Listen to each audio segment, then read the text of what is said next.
Exercise 5.2 का ये रहा 26वां प्रश्न। 7 से विभाजित 3 अंकों वाली कितनी संख्याएं हैं?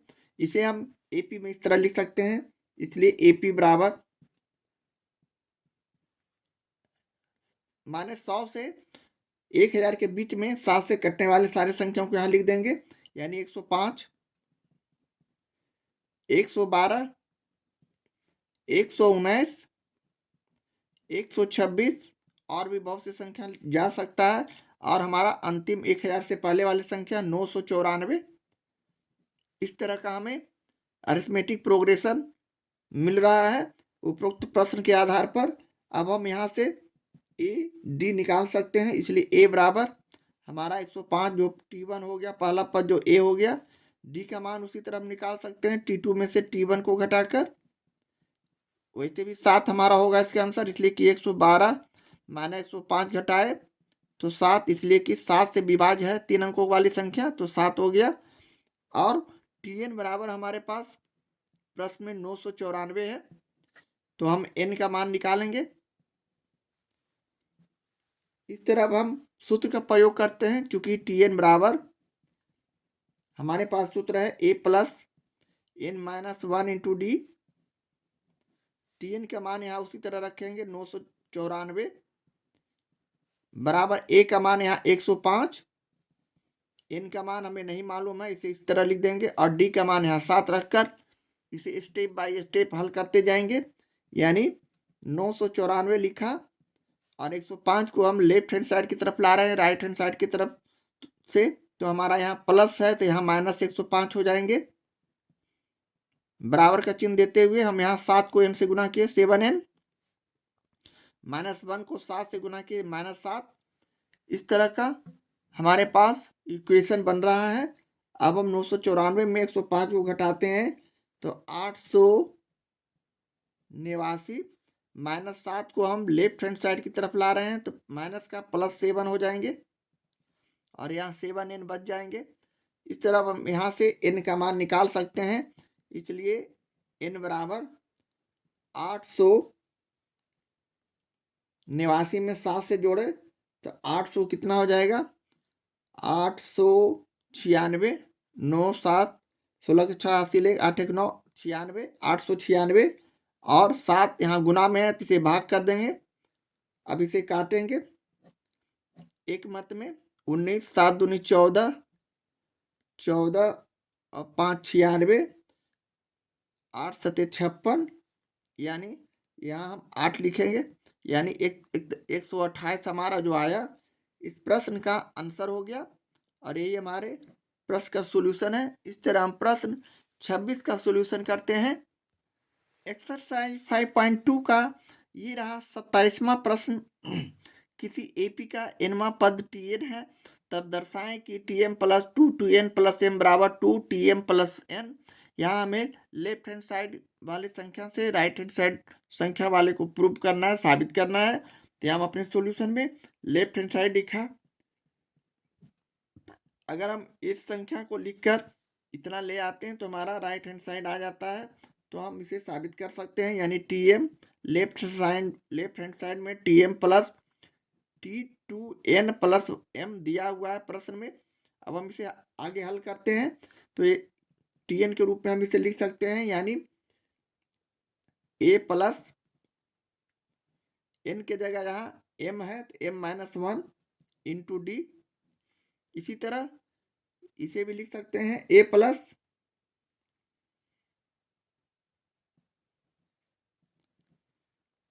2n प्लस m, हमारा n का मान है तो हम इसे लिख सकते हैं a प्लस 2n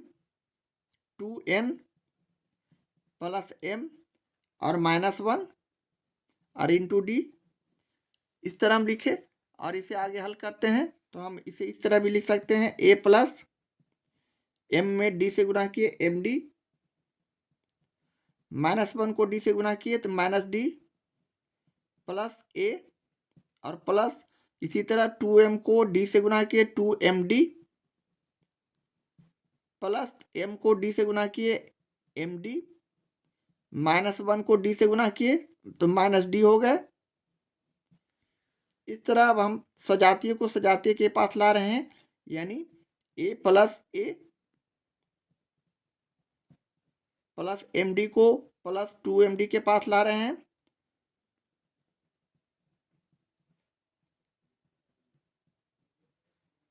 और इसके बाद माइनस डी हमारा जो बच गया इसे इस तरह लिख दिए। अब इसे आगे हल करते हैं तो हमारा रिजल्ट इस तरह आ सकता है, यानी ए और ए को जोड़ दिए तो 2a, md और 2md को जोड़ दिए तो हमारा 3md,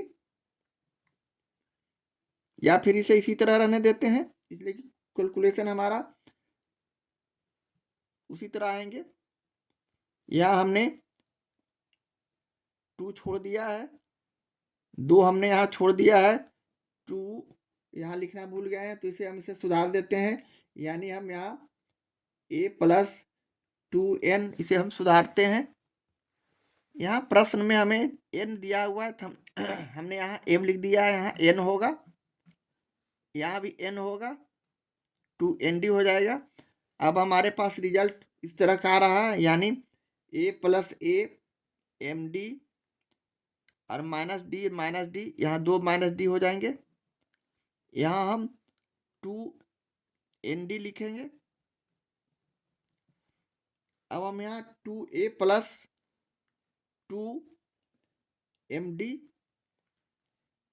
यहाँ md है और यहाँ md है, तो यहाँ md और md लिखना भूल गए हैं तो थोड़ा सा इसे सुधार लें। यहाँ प्लस md हम कर देते हैं, सजातीय में नहीं लिख कर हम यहाँ लिख रहे हैं, तो यहाँ 2a प्लस 2md हो जाएंगे, प्लस 2nd अब प्लस 2d, यहाँ 2d हम जोड़ दिए तो माइनस 2d यहाँ हो जाएंगे और प्लस 2nd सजा कर इसे लिख दिए हैं और इसे हल कर दिए हैं। इस तरह लिखने के बाद अब हम लोग 2 इसमें कॉमन लेते हैं तो हमारा रिजल्ट हो जाता है a plus md minus D और प्लस nd। इस तरह का हमारे पास यह कैलकुलेशन आगे बढ़ता है। इसे हम आगे इस तरह भी लिख सकते हैं, यानी 2a plus m plus n minus 1 into D, इसे हम इस तरह लिख दिए, a हो गया, md, m यहाँ d कॉमन ले लिए हैं तीनों में, 1 2 3 तीनों में कॉमन लिए d, तो यहाँ m माइनस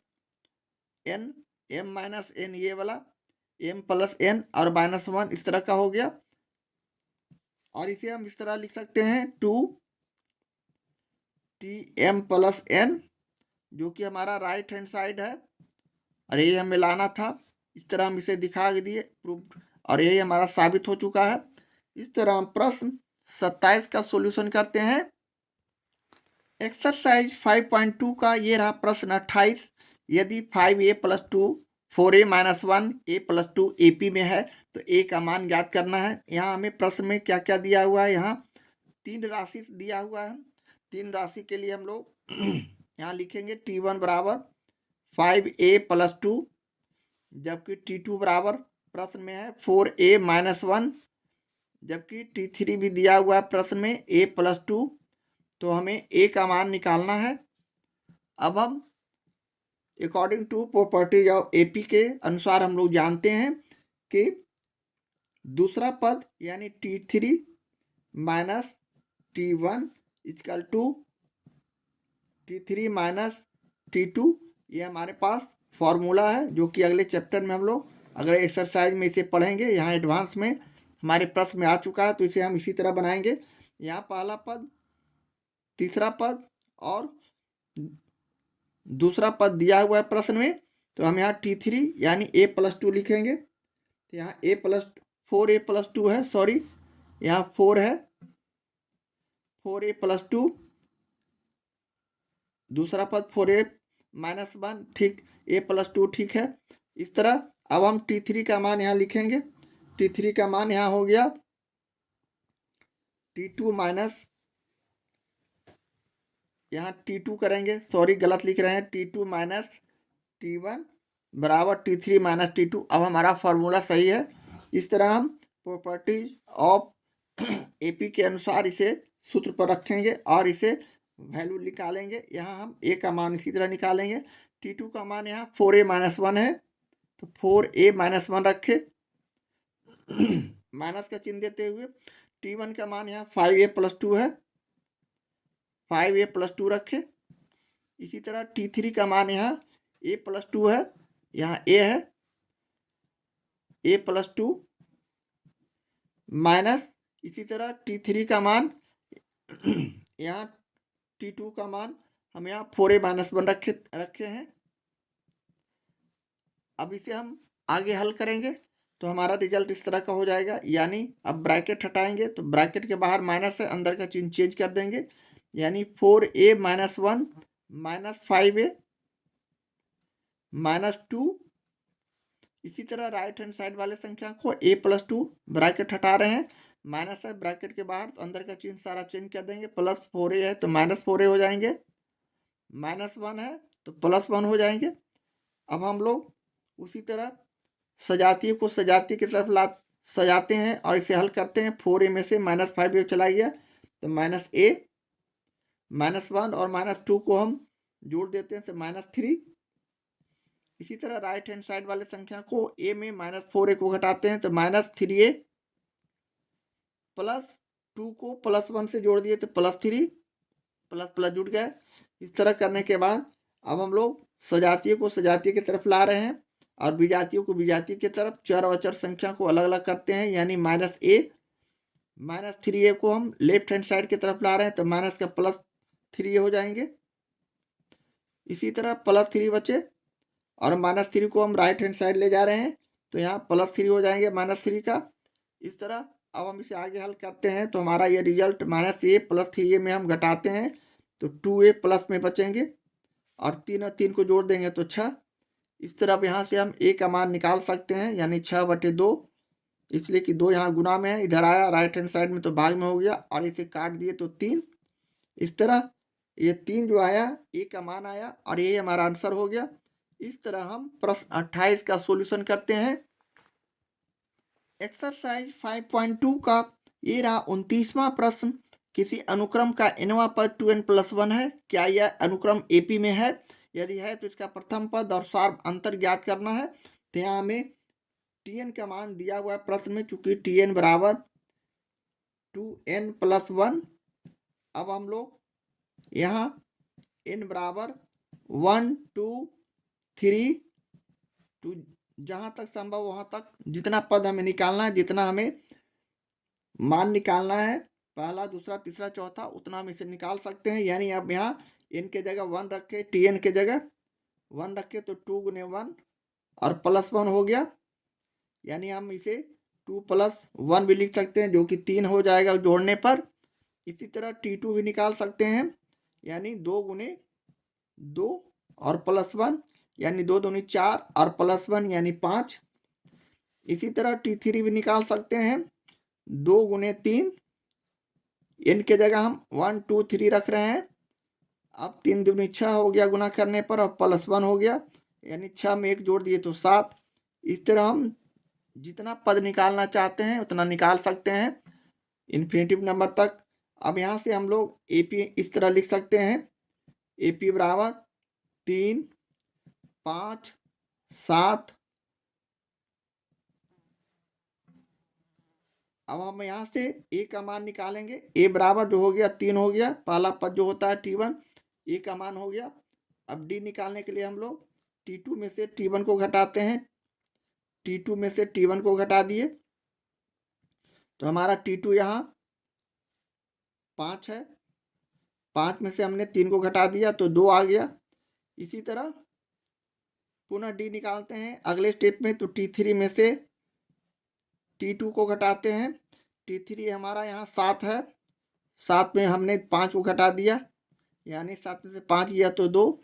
इसलिए लगातार हमारा जो कॉमन डिफरेंस है हमारा 2 आ रहा है। तो ये हम लिख सकते हैं, चूंकि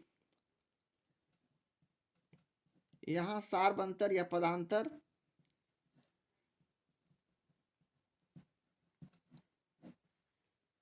समान है, इक्वल है, बराबर है, अतः यह एपी में है। हम यहाँ लिख देंगे अपने आंसर में, यानी हाँ में आंसर है, और यही हमारा आंसर हो गया, यही हमारा सॉल्यूशन हो गया। इस तरह हम प्रश्न 29 का सॉल्यूशन करते हैं, और यही हमारा 29 का आंसर हो गया। एक्सरसाइज 5.2 का ये रहा 30वां प्रश्न।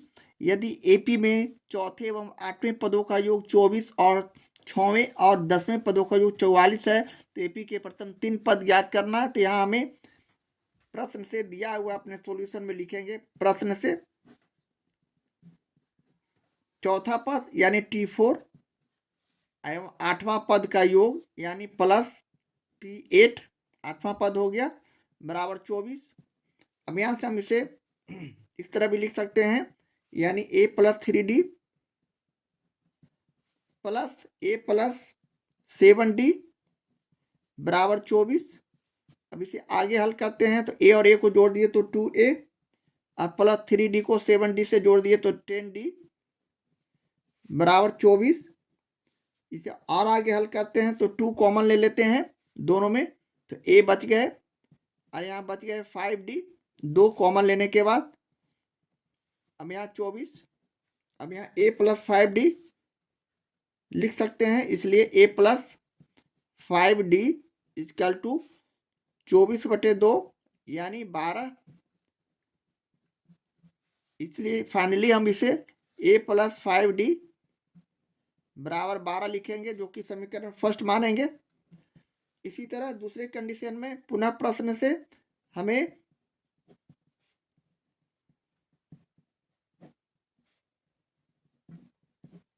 हमें प्रश्न में है 24 और 6वें और 10वें पदों का योग 44 है। यहाँ प्रश्न में दिया हुआ है 10वें और 6वें और 10वें पदों का योग 44 है। इसे भी हम उसी तरह T4 T8 कैसे किए, जैसे किए उसी तरह इसे भी लिखेंगे, यानी T6 प्लस T10 बराबर 24। तो यहाँ हम लिखेंगे T6 plus T10 is equal to 24।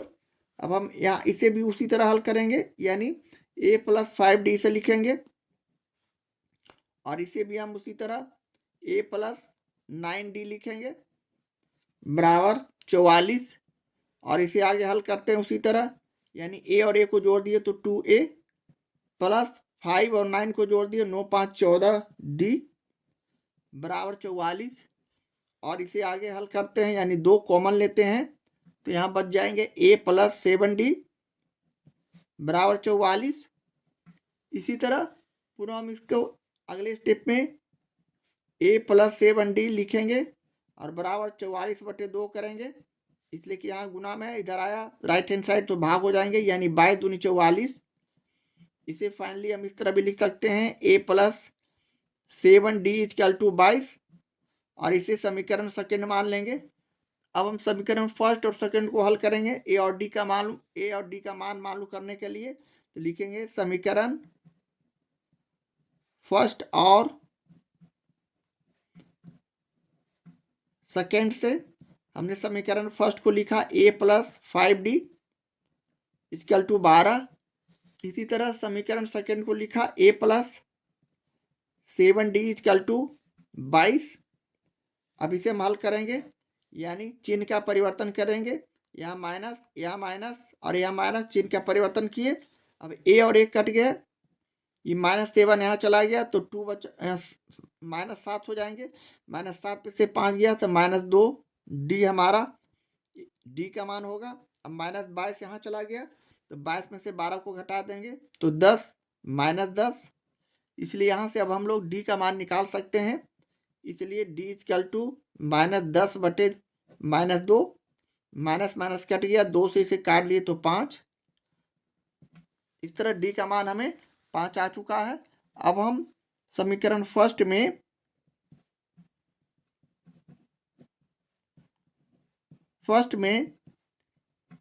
d बराबर 5 रखते हैं। अब हम समीकरण फर्स्ट लिखते हैं, पहला समीकरण जो कि है a प्लस 5d बराबर 12, a plus 5d equal to 12। अब यहाँ हम a का मान निकाल सकते हैं उसी तरह, a प्लस 5 इंटू डी का मान यहाँ 5 रखे।